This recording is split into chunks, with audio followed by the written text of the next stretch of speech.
میرے دوستو، تہجد کی توفیق کا مل جانا کس بات کی نشانی ہے اور تہجد کی طاقت کے بارے میں آپ سے چند معروضات پیش کروں گا۔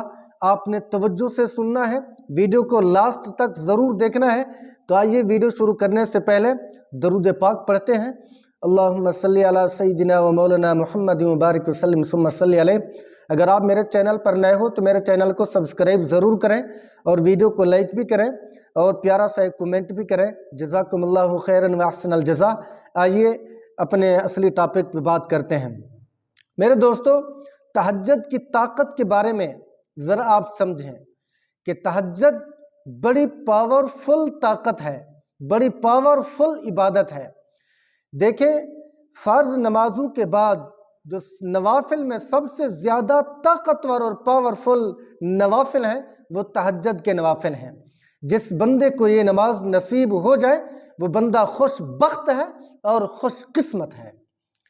میرے دوستو، یہ بات سمجھے کہ تہجد پروردگار عالم کی لاڈلی عبادت ہے، تو اللہ رب العزت لاڈلوں کو ہی نصیب فرمایا کرتا ہے۔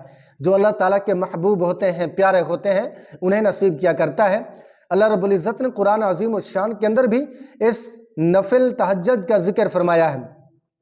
وَمِنَ اللَّيْلِ فَتَہَجَّدْ بِهِ نَافِلَةً لَكَ عَسَىٰ رَبُّكَ أَن يَبْعَثَكَ رَبُّكَ مَقَامًا مَحْمُودًا، کہ ایسی نوافل جو تہجد کے وقت پڑھی جاتی ہیں تو اللہ رب العزت ان کی برکت کی وجہ سے مقام محمود تک پہنچا دیتا ہے۔ ٹھیک ہے، مقام محمود بہت بڑا بلند مقام ہے، تعریفوں والا مقام ہے، بہت افضل اور فضیلتوں والا مقام ہے۔ جس بندے کو یہ مقام، یہ شرف، یہ فضل، یہ عزت نصیب ہو جائے وہ بندہ خوش نصیب ہے۔ میرے دوستو، صحابہ کرام اور جناب رسول اللہ صلی اللہ علیہ وسلم تہجد کی عبادت کو پابندی کے ساتھ پڑھا کرتے تھے۔ سیدنا عائشہ رضی اللہ تعالیٰ عنہ فرماتی ہیں کہ جناب رسول اللہ صلی اللہ علیہ وسلم تہجد کے وقت اٹھتے تھے اور رکوع اتنی زیادہ لمبا کرتے تھے کہ بہت دیر تک رکوع کے اندر رویا کرتے تھے، پھر قیام کرتے، سجدے کرتے تو لمبے لمبے رکوع سجدے اور لمبی لمبی قراتیں کیا کرتے تھے، پارہ دو پارے ایک رکعت میں پڑھا کرتے تھے جناب رسول اللہ صلی اللہ علیہ وسلم۔ تو جس عبادت کو حضور کریں، پابندی کے ساتھ کریں، اس کا مقام کیا ہوگا، اس کی فضیلت کیا ہوگی، اس کی شان اور برکت کیا ہوگی، جس عبادت کو جناب رسول اللہ صلی اللہ علیہ وسلم بھی کر رہے ہیں۔ اور مسجد نبوی جس طرح دن کو آباد رہتی تھی، اسی طرح رات کو بھی آباد رہا کرتی تھی۔ صحابہ نفلوں کے لیے، تہجد کے لیے آتے تھے اور جاتے تھے۔ ایک صحابی آ رہا، دوسرا جا رہا، ایک آ رہا، دوسرا جا رہا۔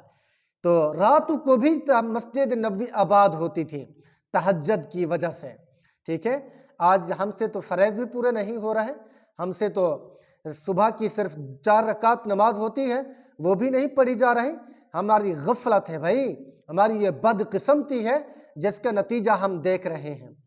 میرے دوستو، آئیے ان بات پر تھوڑی سی روشنی ڈالتے ہیں کہ جس کو تہجد کی توفیق مل جائے، تہجد پڑھنا نصیب ہو جائے، یا تہجد کا خیال دماغ اور ذہن میں آ جائے، یہ کس بات کی اور کس چیز کی علامت ہوا کرتی ہے، ذرا اس بات کو سمجھیں۔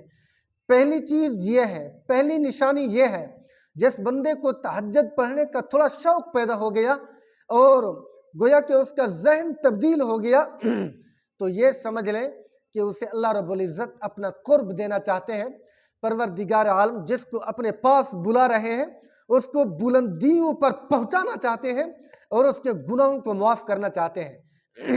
بعض اوقات آدمی کوئی غلطی کرتا ہے، کوئی گناہ کرتا ہے، کوئی نافرمانی سرزد ہو جاتی ہے، تو اس کے بعد اس کا دل کے اندر چوٹ لگتی ہے کہ بھائی مجھ سے غلطی ہو گئی، مجھ سے گناہ ہو گیا، لہٰذا کیوں نہ میں آج تہجد کے اندر توبہ کروں، اللہ تعالیٰ سے معافی مانگوں، اللہ تعالیٰ کے سامنے گڑ گڑاؤں۔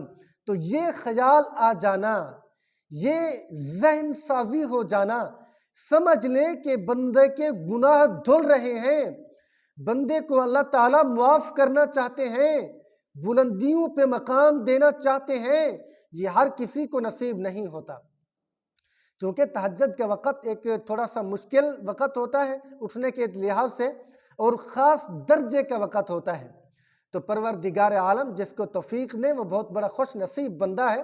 من طلب العلا سحر اللیالی، جس بندے کو بلندیوں کی تمنا اور خواہش ہو اس کو راتوں کو جاگنا پڑے گا، راتوں کی عبادت کرنی پڑے گی۔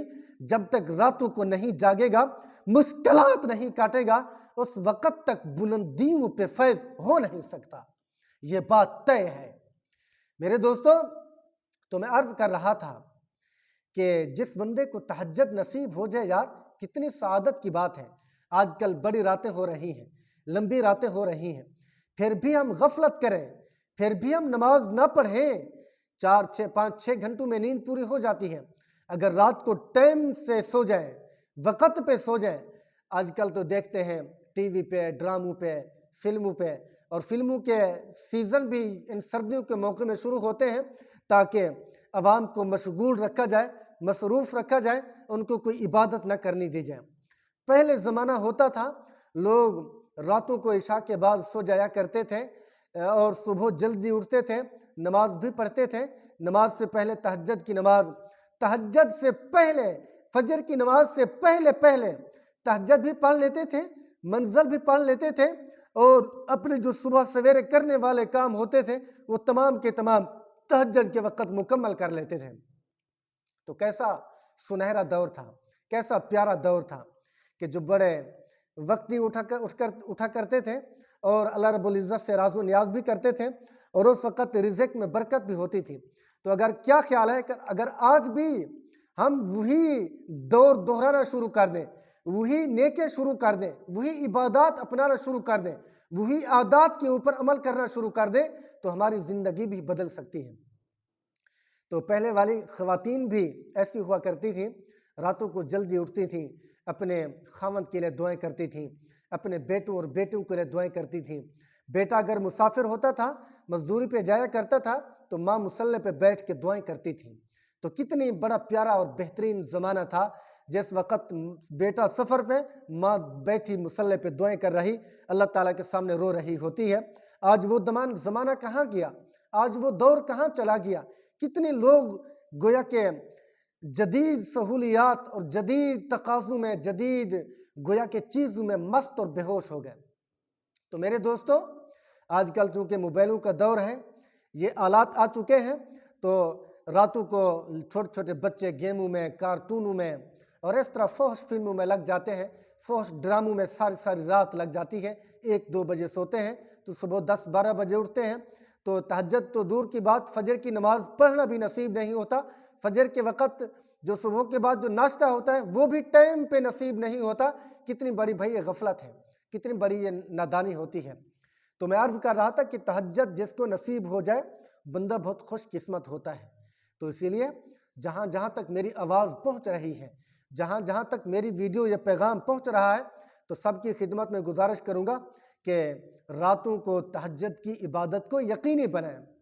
کچھ عبادتیں ہوتی ہیں، کچھ وظائف بھی تہجد کے وقت کرنے کے ہوتے ہیں، اس کے متعلق میں مستقل ویڈیو بناؤں گا انشاءاللہ۔ اس کا بہت بڑا آپ کو ایک وظیفہ بتاؤں گا جو آپ کی زندگی کو بدل کے رکھ دے گا۔ تو ایک بات آپ یاد رکھ لیں، تہجد کی لذت اس کو نصیب ہوگی جو پنجگانہ نماز کا عادی ہوگا۔